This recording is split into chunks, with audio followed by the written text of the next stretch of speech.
over the course of the talks, two of the main themes that I seem to be hearing was there's a problem with the way we distribute food, and there's also an issue of like the content of our diet. So when wealth increases, we tend to eat more meat, and then so then you also have poor populations who just don't have access to enough food. And so I guess my question is, can we address that through market mechanisms, which would be like, like we actually pay the cost of so when we eat meat, we take into account the ecological cost of that, but then that raises problems for the less low income people.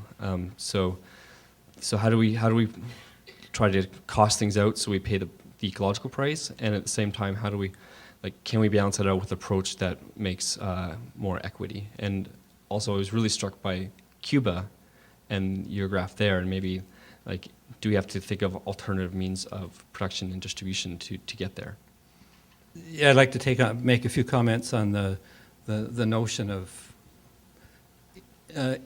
including the external costs in the price.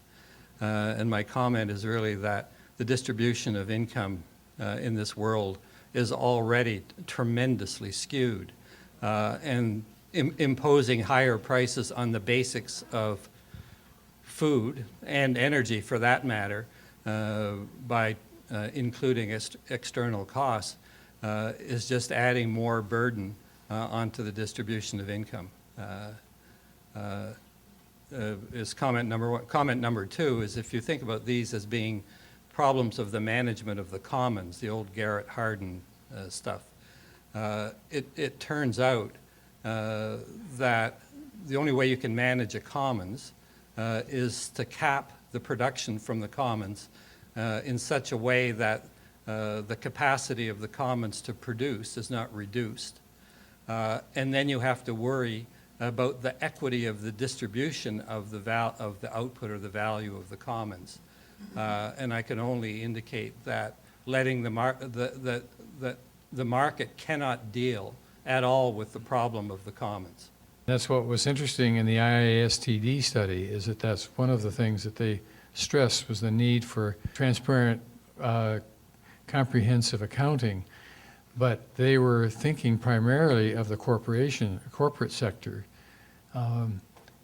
actually covering its costs and not externalizing a great many costs in order to produce processed food which appears to be cheap, but destroys our diets, and in the question of when it gets into the trade, destroys other people's economies. So we've just got, I think the point is that we've got to take the whole damn thing apart and start over again with local economies, local, regional, and the relationships. And I must say, we visited Witchwood Barns, which is an inspiring example of beginning to rebuild in a model of a totally different economy in the head and on the ground about how we should be organizing our lives. We have a big job ahead of us. Ditto, we got a big job ahead of us. In September, I biked from Toronto to Ottawa. I offer that to you as another option to come from Alberta.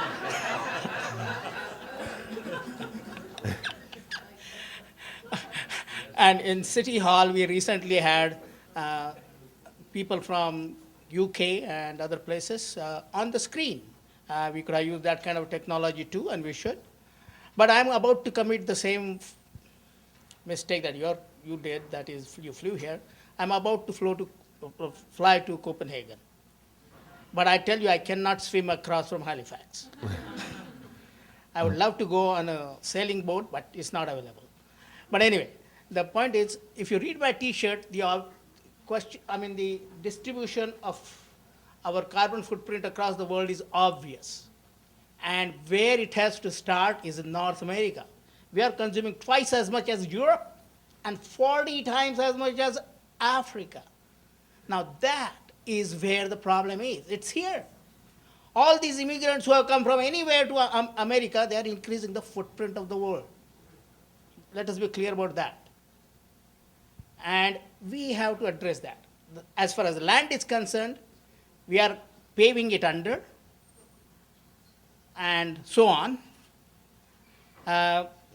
So I think if you look at the fact that some people are really so habituated to eating meat, and so far they haven't turned to vegetarian, and our population is growing faster and not enough agriculture production, I suggest to you, soon our choice might be, for all those who eat meat, might be cannibalism. Thank you. The golden lining, though, of the current economic crisis, and this is where I've been doing some current research, the golden lining, and it might be a bitter pill, but part of the golden lining is that two things. One is it makes more visible the inequalities that exist. So that has brought us together in some ways, not everyone, but in some ways. We've become more attentive to that. It also has made, by force of simple economics in the States, it's made a lot of people realize that that image of the McMansion with the Hummer in the driveway is no longer a possibility on a credit card. And so truly, I mean, the foreclosure rate is going still up very high. It's expected to go 11% higher in the next 2 years, and it's already monumental. The housing bubble has more than burst. The American dream has burst, and the American lifestyle, even though somebody said it was North America, it is us to some extent, but to a far lesser extent than it is south of the border, that bubble has burst to a degree, and that might be a golden lining in what's going on. So I don't know whether we should be optimistic, but we should watch what's going on quite carefully.